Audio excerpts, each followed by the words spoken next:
next? Hi.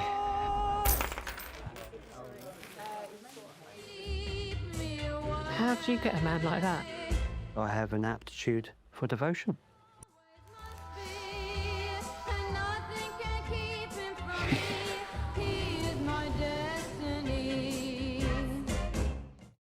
The script lands on your desk. What made you say yes to this one? It didn't even land on my desk. It was hidden in an email with a bunch of other scripts. Um, so I think there's just something about the log line, the one little sentence about it that stood out that made me want to open it and check it out. What was the sentence? It was I can't remember exactly what it was, but it was something about like Colin, this wallflower, meets Ray, the leader of the local kinky gay biker gang, and is taken on an adventure um, that yeah just got me a little interested in and I wanted to check what I was like, what is this? Um, and then yeah, as soon as I started reading it, I thought um, it was a really surprising read because it's so it's set in the world of BDSM, but it's also it had a tone that I didn't expect from a movie in that set in that world. I think a lot of movies when they depict that world lean into like the on transgressive, dangerous, underground tone. Um, and I thought it was lovely how Harry balanced the intensity of it, but with sweetness and awkwardness and tenderness. And I found myself really caring about this relationship in it. And I found Ray a fascinating character, so enigmatic. And I love the fact that you never really learn anything about him or his past. That I thought that was quite interesting to kind of to take on. So given that, how did you build the character of Ray, given that you had so little to work on? How did you find your way into him? It was interesting to find a character who is very dogmatic about what he wants out of a relationship and very clear about that. But then allowing space for in those scenes with Harry finding or trying to find I don't know if vulnerability is the right word, but like at least some because I think the challenge of playing a very strong character who is very again determined and clear and dogmatic um, is that it can easily feel quite flat. Um, and an interesting challenge was to kind of try to instill life into that, and I wanted the audience to at least at times root for these guys to be together, I didn't want them to feel alienated from Ray or like, well, just this. Um, I thought it'd be nice if you could make the audience lean in a little bit and see that there potentially could be a future for these two guys. Um, and a lot of that journey happened actually not in preparation. It was happened in front of the camera because Harry Melling and I hadn't met before we started shooting. We met rehearsing the wrestling scene 2 days before we started shooting. Hi, nice to meet you. Yeah, it really was. Literally, we shook hands on the wrestling mat and then we started wrestling. It's a really good icebreaker way to get to know you. But it was quite fun. And it's not like I am the type of actor who doesn't like to rehearse or is like, I want to stay in character, stay away from table reads or discussing relationships before shooting. I sometimes find that very, very valuable. But in this instance, I didn't because so much of this relationship is about a discovery. Colin trying to figure out what Ray wants of him in the beginning, and then Colin figuring out what he wants out of a relationship. And and I and I I think that's better to to not sit down, Harry, Melling, and myself and discuss, but rather see what happens once the camera is rolling and have that discovery take place in front of the camera. And that was quite an exciting way to work on this film because it meant that I was often quite surprised by what Harry gave me in the scene, and that would then the scene would take a different direction, and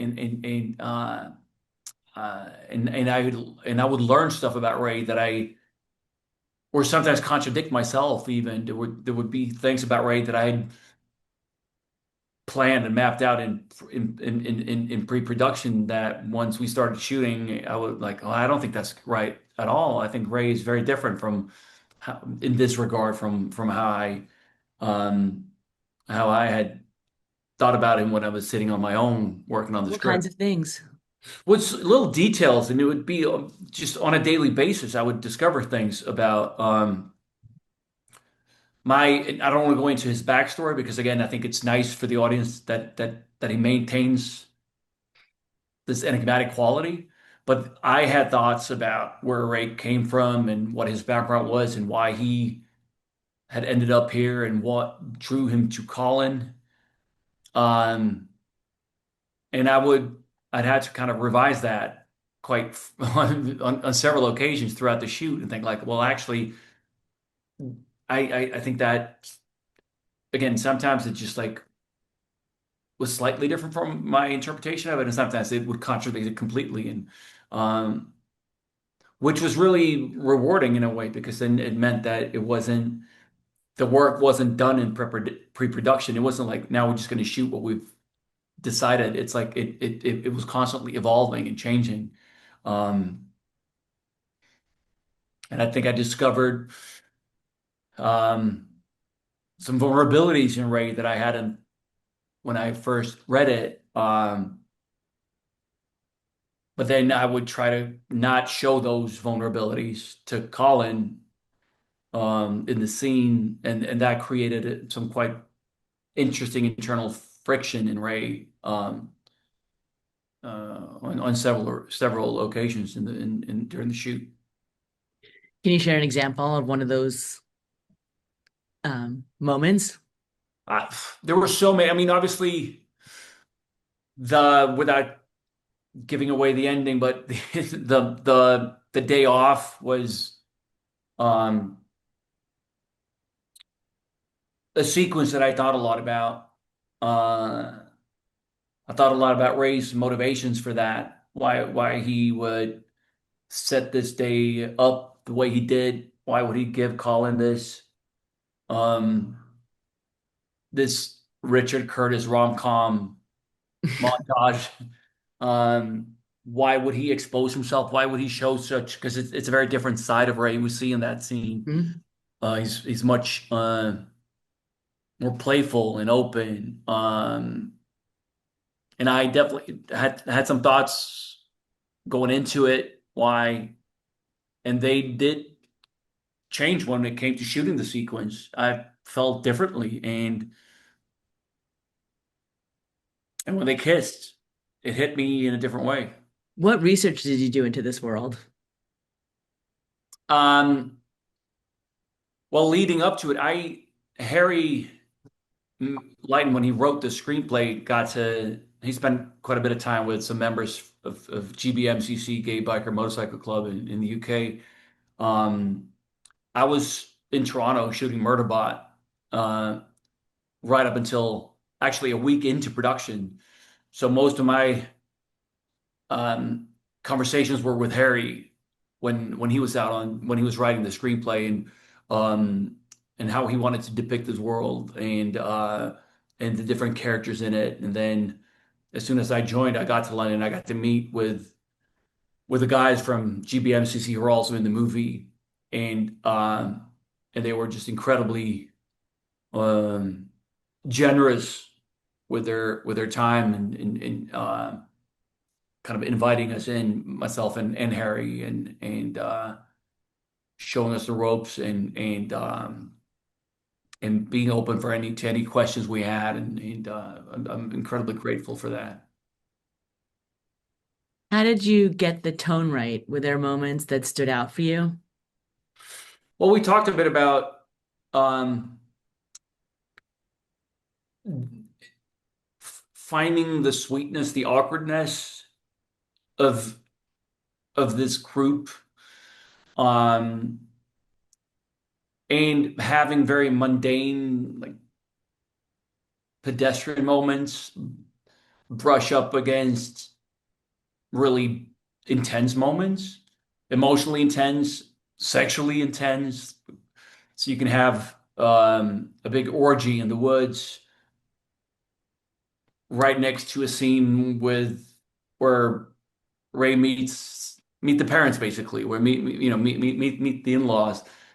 Um, and to me, reading it, that just gave it felt so authentic that not only again letting the some sex scenes be clumsy and awkward and funny and um, but also having sometimes when BDSM is depicted on screen, it's like super transgressive and intense and dangerous, and it's there's no room for anything else. And um, I think it was really uh, Harry Lighton has a great story about when he was that kind of sums it up a bit when he was out on he went on a trip with the bikers, the GBMCC guys, the first time he met them, and they stopped at a pub for an orange juice on the way to where they were going, and all the bikers were talking about how foxes were encroaching on the suburbs of London, like,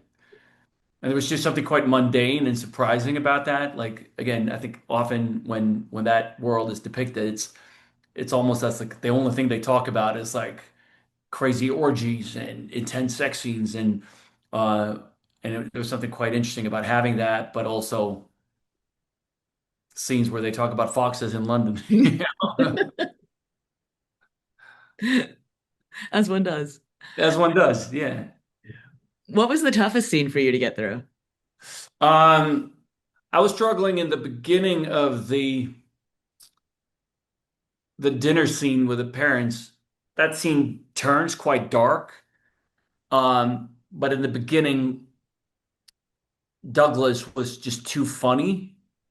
Douglas, who plays the father, um, and I was breaking character completely because he was improvising about this. He started asking me about like compression socks and about some flight that he was on years ago, and he's incredibly funny, and I couldn't stop from laughing, which was very uncharacteristic. Obviously, like Ray wouldn't be giggling throughout that, so that was a hard scene just to get through. Emotionally, there wasn't anything that felt.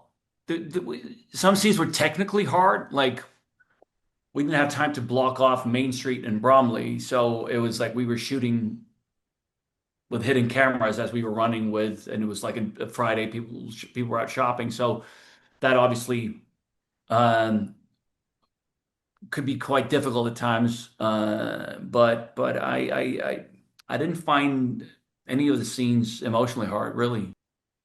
What has the reaction to the film meant to you? What kind of responses have you gotten? Um,